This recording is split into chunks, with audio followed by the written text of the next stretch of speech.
Hola a todos, mi nombre es Eva Quintana y soy la profe del CAP. Hoy os traigo un examen que se ha celebrado en Santander el pasado día 3 de febrero de 2026. Es la parte específica del examen de mercancías. Así que si te estás preparando para aprobar el examen inicial de mercancías o estás haciendo la promoción de viajeros a mercancías, te aconsejo que te quedes porque esto te interesa. Empezamos con la pregunta número 1. Si se aumenta la altura de la carga, el centro de gravedad del camión A se desplaza hacia arriba, B se mantiene en el mismo punto, C se desplaza hacia atrás o D se desplaza hacia abajo.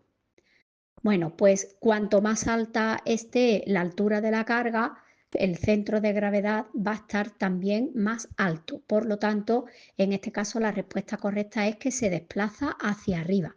Si llevamos una carga que la podemos poner tumbada o la misma carga la podemos poner de pie, pues si va de pie tendrá más altura. Por lo tanto, el centro de gravedad también estará más alto, lo que hará que aumente la inestabilidad de la carga y del vehículo. ¿Vale? Pasamos a la pregunta número 2, que dice: el deslizamiento de las ruedas motrices de un camión puede darse A, por el cambio a una relación de marchas inferiores, B, por entrada de impurezas gaseosas, C, por una reducción paulatina de la velocidad o D, por una fuerte aceleración o por una frenada excesiva. A ver, el deslizamiento es pues que la velocidad del vehículo es X y sin embargo la velocidad a la que se va moviendo la rueda es diferente. Si la rueda está girando más lenta de lo que está avanzando el vehículo, la velocidad de la rueda es menor que la velocidad del vehículo, significa que hemos hecho una frenada excesiva que nos ha hecho que las ruedas se bloqueen. Pero también si pegamos un acelerón excesivo y la velocidad de giro de la rueda es mayor que la velocidad del vehículo, pues estaríamos hablando también de deslizamiento. Por lo tanto, en este caso la respuesta correcta sería la D, que el deslizamiento se puede dar o bien por un fuerte acelerón, una fuerte aceleración o por una frenada excesiva. ¿Ok? Avanzamos, seguimos con la pregunta número 3. El balanceo es tanto mayor cuanto A, menor es la distancia entre el centro de gravedad del camión y el eje de balanceo, B, mayor es la lluvia, C, mayor es la distancia entre el centro de gravedad del camión y el eje de balanceo, o D, menor sea la fuerza lateral experimentada por el camión. A ver, el balanceo es cuando la carrocería del vehículo se inclina hacia derecha e izquierda, ¿vale? Se inclina hacia los lados. Por eso el balanceo será mayor cuanto mayor sea la distancia que hay entre el centro de gravedad del camión y el eje de balanceo. El camión gira, se inclina, se balancea sobre su eje de balanceo, que suele estar cercano al suelo, a la altura de la rueda, pero si tenemos la altura de la carga muy alta, hemos quedado, por ejemplo, que el centro de gravedad se eleva. Pues cuanto mayor sea esa distancia que hay entre el centro de gravedad y el eje de balanceo del camión, pues el balanceo, la cantidad que se va a balancear el camión hacia ambos lados, también será mayor. Seguimos con la 4. Dice, ¿cuándo se produce el cabeceo? A, cuando el camión experimenta una fuerza lateral, B, cuando hay mucha nieve, C, cuando hay una aceleración o una frenada, o D, cuando se produce el aquaplaning. Bueno, la nieve y el aquaplaning lo podemos quitar aquí del medio porque no tienen absolutamente nada que ver. En principio, cuando la fuerza es lateral, el camión lo que haría sería el balanceo. El cabeceo es, como estáis viendo en la fotografía, en el dibujito, cuando la carrocería o se inclina hacia adelante o se inclina hacia atrás. Yo, para recordarlo, siempre recuerdo cuando damos un cabeceo porque estamos quedándonos dormidos. Te estás quedando dormido y pegas así un cabezazo hacia adelante, ¿vale? Pues eso es lo que se produce en el vehículo, digamos, cuando se produce un cabeceo. ¿Y esto a qué es debido? Pues si freno mucho, como la masa se desplaza hacia la parte delantera, pues se produciría un cabeceo, se inclinaría la carrocería hacia delante, como se ve en el camión de la izquierda, y si es por una aceleración excesiva, la masa se desplazaría hacia la parte de atrás, pues el cabeceo sería hacia atrás, más o menos pues lo que está indicando el camión de la derecha. Por lo tanto, respuesta correcta, la C. Seguimos con la pregunta 5, que dice, ¿qué supone un incremento de la altura del centro de gravedad del vehículo? Más de lo mismo lo venimos hablando. A, mejor aceleración. B, un incremento de la estabilidad del vehículo. C, disminuye el riesgo en las curvas. O D, incrementa el riesgo ante la posibilidad de realizar una maniobra brusca para esquivar el peligro. Bueno, pues ya hemos visto que el incremento de la altura del centro de gravedad lo que conlleva es que aumenta la inestabilidad. Por lo tanto, la respuesta correcta sería la D, que incrementa el riesgo ante la posibilidad de realizar una maniobra brusca para esquivar un peligro. Si tenemos que hacer una maniobra evasiva para evitar un obstáculo, al estar tan alto el centro de gravedad, pues tenemos más riesgo de que el vehículo pierda estabilidad e incluso pueda llegar a volcar. Pregunta número 6. Según el acuerdo ATP, ¿qué es un vehículo identificado con las letras RA? A, un vehículo refrigerante reforzado de la clase A. B, un vehículo refrigerado con reforma de clase A. C, un vehículo refrigerante de la clase RA. O D, un vehículo refrigerante rehabilitado. Bueno, esta es fácil, es la A, un vehículo refrigerante, de ahí viene la primera R, reforzado sería la segunda R y de la clase A. La clase RA no existe, la clase rehabilitado no existe y el vehículo refrigerado tampoco existe. Acordaros que dentro de los vehículos isotermos tenemos calorífico, frigorífico y calorífico y frigorífico, ambas cosas a la vez. Nos vamos a la pregunta 7. Un sector de transporte potente y fiable. A, ayuda y favorece la deslocalización de las empresas. B, ayuda a retener actividades económicas. C, es indiferente para la localización de empresas. O D, solo causa repercusión en la localización de empresas el transporte por ferrocarril. Bueno, sabéis que cuando hay una respuesta que empieza por solo, solamente, únicamente, es muy raro que se trate de la respuesta correcta. ¿Vale? La D la eliminamos. La respuesta correcta en este caso sería la B. ¿Vale? Si tenemos un transporte, un sector de transporte potente y fiable, esto va a ayudar a que se retengan las actividades económicas. Si el transporte es poco fiable, pues se va a producir una deslocalización de otras actividades económicas. Las empresas tenderán a irse buscando lugares pues, donde aparte de que la fabricación les resulte más económica o la mano de obra o lo que sea, pero que tenga también un sector potente y fiable de transporte. Pero si es transporte potente y fiable, pues eso ayuda a que se tengan, a que se queden, a retener actividades económicas. La pregunta 8 dice, ¿cuáles son las funciones propias del jefe de tráfico de una empresa de transporte de mercancías por carretera? A, distribuir las órdenes de ruta entre los conductores. B, contratar los servicios con los clientes. C, representar a la empresa. O D, conducir los vehículos. Bueno, a ver, conducir los vehículos lo hacen los conductores.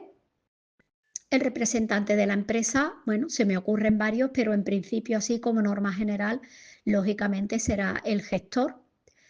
Contratar los servicios con los clientes, pues es más bien algo del comercial.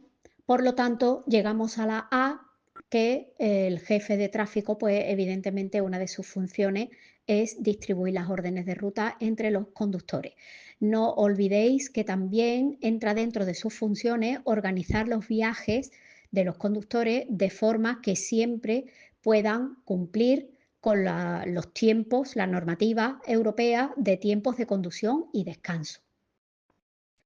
Nos vamos a la pregunta 9, esta es un poco más rara. El régimen ATA es un régimen de tránsito aduanero utilizado para A. El transporte de mercancías en avión únicamente. B. El transporte de mercancías dentro de la Unión Europea únicamente. C. La importación temporal de mercancías como exposiciones entre los países firmantes. D. El transporte multimodal de mercancías entre países del espacio económico europeo únicamente. Bueno, pues hemos comentado precisamente 2 o 3 preguntas anteriores que todas las que contengan la palabra solo, solamente, únicamente, pues es muy raro que sea la respuesta correcta y esta no es una excepción. Tampoco es la respuesta correcta. La correcta en este caso sería la C, que es la importación temporal de mercancías como exposiciones entre los países firmantes. Pero vamos a hablar un poquito más del régimen ATA. Nos dice que es un régimen de tránsito aduanero. A ver, cuando hacemos transporte internacional y estamos atravesando un territorio, un país, sin cargar ni descargar mercancías, entonces es cuando se dice que estamos en régimen de tránsito. Pero, lógicamente, aunque no vayamos a cargar ni descargar, pues tenemos que hacer una declaración aduanera. El régimen ATA es un régimen de tránsito aduanero que se utiliza precisamente siempre para importación temporal de mercancías, ¿vale? Tiene que ser temporal, tiene una duración máxima de 1 año y antes de que termine el tiempo, pues tiene que volver esa mercancía a su lugar de origen. Y normalmente pues suele ser para temas tipo exposiciones, obras de arte, cosas de ese tipo, ¿de acuerdo? Espero que así os quede un poquito más claro. Nos vamos a la pregunta 10 que dice, ¿dónde se puede obtener el certificado de conductor de tercer país? A, en el órgano administrativo de transportes de las comunidades autónomas. B, en las jefaturas provinciales de tráfico. C, en el ayuntamiento del municipio donde resida el solicitante. O D, en los destacamentos de la Guardia Civil de Tráfico. ¿Qué es el certificado de conductor de tercer país? Vamos a empezar por ahí. Si yo vengo a trabajar a España desde un país que no es de la Unión Europea, mi permiso de conducción en principio pues no es válido aquí. Tendría 2 opciones, o bien si mi país tiene un convenio con España podría hacer el canje, o bien si mi país no tiene convenio con España pues tendría que obtener el permiso de conducción. Pues si yo vengo de uno de estos países, por ejemplo, Colombia, en el que mi permiso de conducción no es válido, yo durante un tiempo puedo conducir en España, pero como turista, pero no puedo conducir profesionalmente con mi permiso de conducción. Para eso existe este certificado de conductor de tercer país. Esto nos lo va a tramitar la empresa con la que vengamos, digamos, con el contrato de trabajo hecho. Ellos son los que nos lo tienen que tramitar con el órgano administrativo de transporte de las comunidades autónomas. Cada comunidad autónoma tiene su propio órgano. Y esto me va a servir para que yo pueda ejercer profesionalmente con mi permiso de conducción de mi país durante un tiempo mientras que regularizo mi situación en España. Es decir, si yo tengo que obtener el permiso de la clase C o de la clase C más E porque el de mi país no vale, pues durante el tiempo que dura este certificado de conductor, que como máximo será de 2 años, pues yo tengo que regularizar mi situación, es decir, tengo que obtener el permiso y en el caso de que, por ejemplo, mi permiso fuese anterior al 2008, el de mi país, pues entonces sí tendría que hacer además el CAP de formación continua. Perdón, 2009. Si mi permiso fuese posterior a septiembre del 2009, pues entonces aparte de la obtención del permiso de conducir, tendría también que hacer el CAP de formación inicial. ¿Vale? Ojo que si mi permiso de mi país caduca antes de los 2 años, que se supone que es lo máximo que dura este certificado de conductor de tercer país, pues la duración se reducirá a lo que dure la validez de mi permiso. Si me caduca antes, si me caduca al año, pues el certificado de conductor de tercer país lo perdería. ¿Mm? Vale. Vamos con la pregunta 11. ¿Qué son los transitarios? A. Empresas especializadas en organizar transportes de paquetería. B. Empresas especializadas en organizar la distribución urbana de mercancía. C. Empresas especializadas en organizar transportes internacionales de mercancía. Y D. Los encargados de diseñar las rutas de transporte intermodal.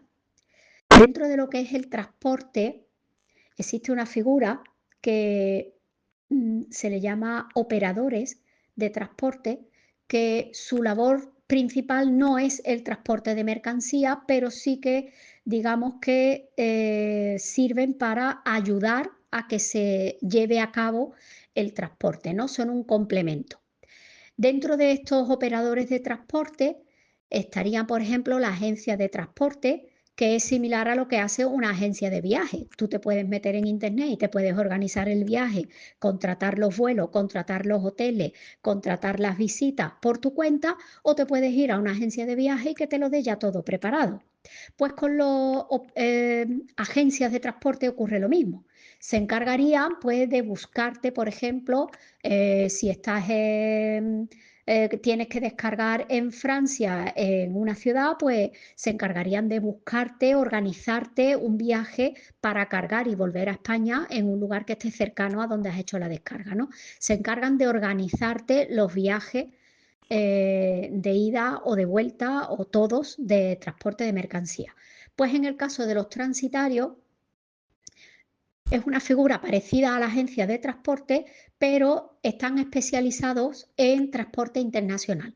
Entonces, aparte de lo que es la organización del transporte internacional de mercancías, pues también llevan a cabo todo el tema de papeleo, aduanas, etcétera, ¿vale? Por lo tanto, aquí la respuesta correcta sería la C, empresas especializadas en organizar transportes internacionales de mercancías. Pregunta 12. ¿Qué se considera transporte internacional de mercancías? A. Aquel en el que interviene un transportista extranjero. B. Aquel cuyo itinerario discurre al menos parcialmente por el territorio de un Estado extranjero. C. Aquel cuyo itinerario discurre al menos parcialmente por el territorio de un Estado ajeno a la Unión Europea. D. Todo transporte realizado con carga de una empresa extranjera. Bueno, pues transporte internacional, lógicamente, tiene que discurrir por al menos un Estado extranjero, puede ser de la Unión Europea, ¿vale? Aunque vayamos a Francia o a Portugal, ya se consideraría transporte internacional de mercancía y además es suficiente con que discurra por lo menos parcialmente por ese territorio del Estado extranjero. Si nosotros salimos a Portugal por Huelva y nos volvemos a incorporar a España por Badajoz, hemos ido muy poquito tiempo fuera de España por el territorio portugués, hemos ido incluso muy cercanos a la frontera, pues eso ya se consideraría un transporte internacional, ¿vale? Ojo que cuando el transporte no sale en ningún momento del territorio de nuestro estado, en nuestro caso de España, no se llama transporte nacional, se llama transporte interior, ¿de acuerdo? Luego, por su ámbito, el transporte se divide en interior o en internacional. Pregunta número 13. ¿Para qué tipo de transporte están indicados los toldos? A, para todo tipo de materiales, B, para mercancías peligrosas, C, para materiales sueltos o a granel, D, para grandes bultos. En este caso es fácil, la respuesta correcta sería la C, ¿vale? Lo llevan en el techo cuando es un camión con caja abierta y llevan materiales que se transportan sueltos o a granel y que se pueden ir desprendiendo durante la marcha del vehículo, pues se lleva el toldo para evitar esta pérdida. Pregunta 15. ¿Cuál es la principal ventaja del palé de cartón? A. La garantía de higiene al tratarse de un producto desechable. B. Su coste. C. Es varias veces reutilizable. D. El palé de cartón no existe.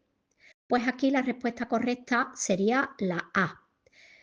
¿Puede ser más barato un palé de cartón? Puede ser, pero es que tiene un solo uso. Entonces, a la larga, teniendo que comprar palés cada vez que lo utilicemos, nos puede salir más caro. Por lo tanto, su principal ventaja no es el coste y tampoco es que sea reutilizable, porque es todo lo contrario, es desechable. ¿vale? Por lo tanto, la correcta sería por la garantía de higiene, ya que se trata de un producto desechable, de un solo uso. Pregunta número 15. ¿Cómo se denominan los transportes de mercancías realizados íntegramente en el territorio de un Estado extranjero por transportistas que no están establecidos en el mismo? A. Servicios irregulares. B. Servicios triangulares. C. Transporte ocasional. O D. Transporte de cabotaje. Bueno, fijaros que me está diciendo que estamos íntegramente dentro de un estado extranjero, pero que el transporte es realizado por transportistas que no están establecidos en ese estado. Vamos a traducirlo. Nosotros estamos en Francia con un vehículo español, de una empresa española, y estamos haciendo transporte, incluidas cargas y descargas, íntegramente dentro de Francia.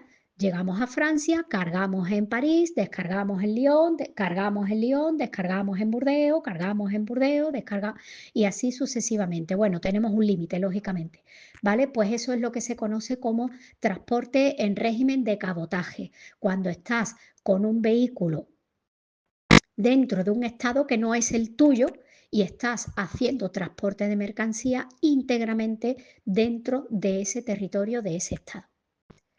Pregunta 16. ¡Guau! ¡Qué larga! El convenio CMR se aplicará a los contratos de transporte de mercancías por carretera en los que A. Los lugares de carga y entrega de la mercancía pertenezcan a países diferentes, uno al menos firmante del convenio.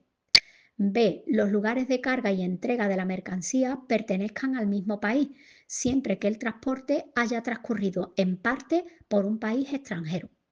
C. El lugar de carga se encuentre en un país firmante y el transportista sea nacional de otro país firmante.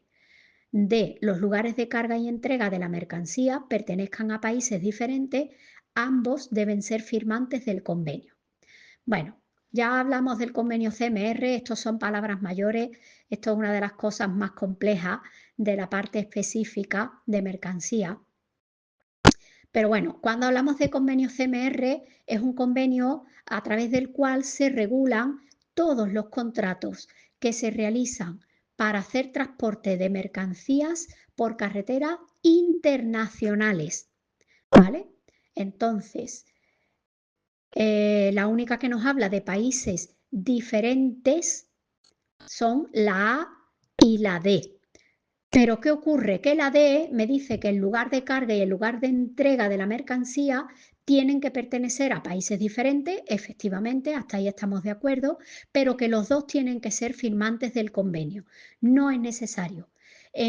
Nada más que uno de los dos países que tengan ese contrato hecho para transportar una mercancía, uno de los dos países sea firmante del convenio, ya se tiene que aplicar toda la normativa referida al convenio CMR a ese contrato de transporte por carretera. Vamos con la 17. ¿Qué capacidad financiera se requiere acreditar para obtener una autorización de transporte público de mercancías? La A dice 5.000 euros por cada vehículo utilizado. B, 9.000 euros por cada vehículo utilizado. C, 5.000 euros por el primer vehículo y 9.000 más por cada vehículo adicional utilizado. Y la D, 9.000 euros por el primer vehículo y 5.000 más por cada vehículo adicional utilizado. A ver, esta hay que ir del tirón a la respuesta correcta y explicarla porque no hay más, solo sabérselo. La respuesta correcta es la D. Os explico.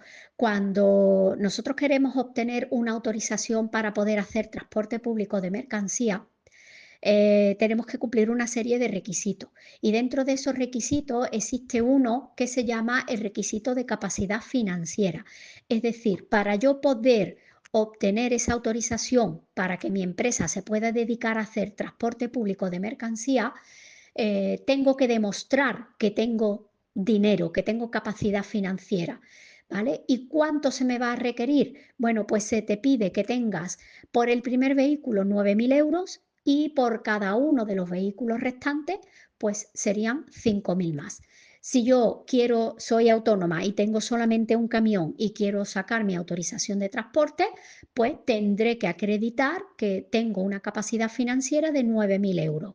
Cuando empecemos a crecer y compremos un segundo vehículo y queramos meterlo dentro de esa autorización de transporte de mercancía público, pues tendremos que acreditar que tenemos, pues, además de los 9.000 euros del primer vehículo, pues 5.000 más por este segundo vehículo que estamos queriendo incluir dentro de la autorización. ¿De acuerdo?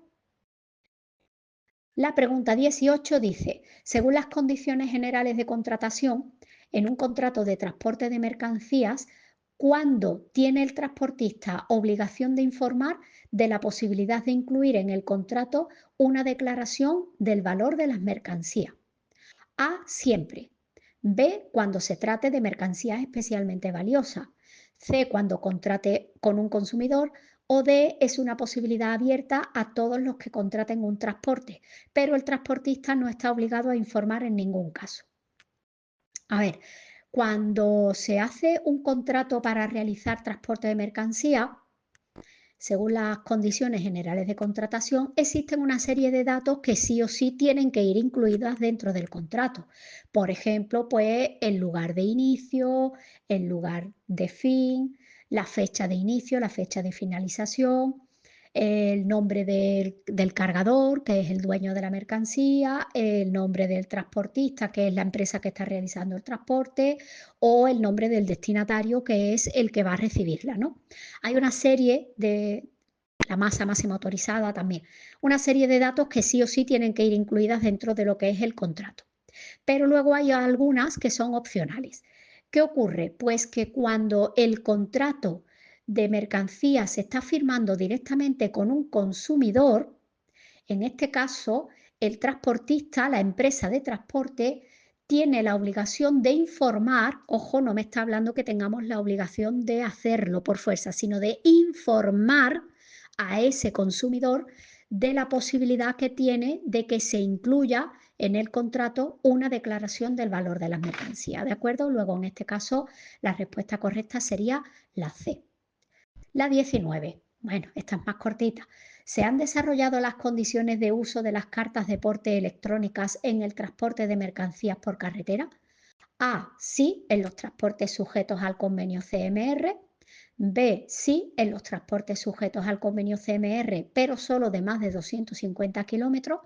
C, sí, en los transportes de ámbito nacional, pero solo de más de 250 kilómetros. O D, las respuestas B y C son correctas. Bueno, partimos de la base de que hemos quedado que el convenio CMR es de transporte internacional de mercancías y lo que me viene a decir más o menos la pregunta es que si ya se puede utilizar la carta de porte electrónica. ¿Vale? Y la respuesta pues sería que sí, en los transportes sujetos al convenio CMR. Aquí lo de más de 250 kilómetros hasta 250 kilómetros no tiene absolutamente nada que ver, ¿vale? Todos los transportes que estén sujetos al convenio CMR, acordaros, transporte internacional de mercancías y que al menos uno de los países firmantes pertenezca al convenio, ¿vale? Pues en ese caso sí que está ya admitida la carta de porte electrónica y por lo tanto pues se han desarrollado cuáles son las condiciones de uso de esta carta de porte electrónica. Pregunta 20. ¿Qué vehículos puede utilizar un operador logístico para desarrollar su actividad? A, solo los propios, B, solo los ajenos, C, tanto los propios como los ajenos, D, depende del ámbito territorial de su actividad. En este caso serían tanto los propios como los ajenos. La respuesta correcta sería la C. ¿Vale? Cuando un operador logístico desarrolla su actividad, si no tiene capacidad con sus vehículos propios para poder alcanzar a la totalidad de la actividad que tenga que desarrollar, pues puede subcontratar. En transporte de mercancías se lleva muchísimo, se estila mucho la figura de la subcontratación, ¿vale? Que tú subcontrates a otra empresa para que te ayude a desarrollar tu actividad. Hay que cumplir lógicamente siempre una serie de condiciones, pero bueno, en este caso, en definitiva, la respuesta sería la C. La 21. ¿Qué ocurre con el certificado de conductor de tercer país cuando éste cambia de empresa? A. Nada, acompaña al conductor a la nueva empresa. B. Pierde validez y el conductor debe devolverlo a la administración. C. La empresa debe devolverlo inmediatamente a la administración. O D. El conductor debe solicitar el cambio de empresa en el mismo certificado. Ya la hemos visto en una pregunta anterior, hemos quedado que este certificado de conductor de tercer país es solicitado por nuestra empresa, la empresa que nos está contratando. Por lo tanto, si nos cambiamos de empresa, pues nuestra empresa, no nosotros, nuestra empresa antigua es la que debe devolverlo inmediatamente a la administración. Y se supone que si no hemos logrado regularizar nuestra situación en el país, pues la nueva empresa que nos esté contratando será la que tendrá que volver a solicitar un nuevo certificado de conductor de tercer país para nosotros. Pregunta 23. Entre las medidas especiales de circulación establecidas por la DGT de forma habitual se encuentra A. Restricciones a la circulación de vehículos de más de 7,5 toneladas de masa máxima autorizada. B. Restricciones a la circulación de vehículos que transporten animales vivos. C. Restricciones a la circulación de autobuses articulados. O D. Restricciones a la circulación de autobuses de 2 pisos. En este caso, estas medidas especiales de circulación que se establecen por la DGT de forma habitual, pues muchas de ellas suelen ser por motivos estacionales, por ejemplo, pues una zona vacacional que en verano pues tenga muchísimo tráfico. Normalmente estas restricciones a la circulación suelen ser para vehículos de mercancía. La respuesta correcta sería la A, ¿vale? Vehículos de más de 7,5 toneladas. Porque la B me habla de restricción a la circulación de vehículos que transporten animales vivos. Yo no puedo a un vehículo que transporta animales, que son seres vivos, decirle, no, te tienes que parar a las 10 de la noche y hasta las 10 de la mañana no puedes reanudar la marcha, ¿vale? Porque se supone que lleva animales que necesitan beber, necesitan ser abrevados, necesitan salir del vehículo, etcétera, ¿vale? Por lo tanto, la respuesta correcta en este caso sería la A. Pregunta 23. En los desplazamientos para distribución y reparto de la mercancía peligrosa a sus destinatarios finales o consumidores, A. Se debe recorrer la mínima distancia posible a lo largo de carreteras convencionales. B. Se debe recorrer la mínima distancia posible a lo largo de autovías. C. Se debe recorrer la mínima distancia posible a lo largo de autopistas.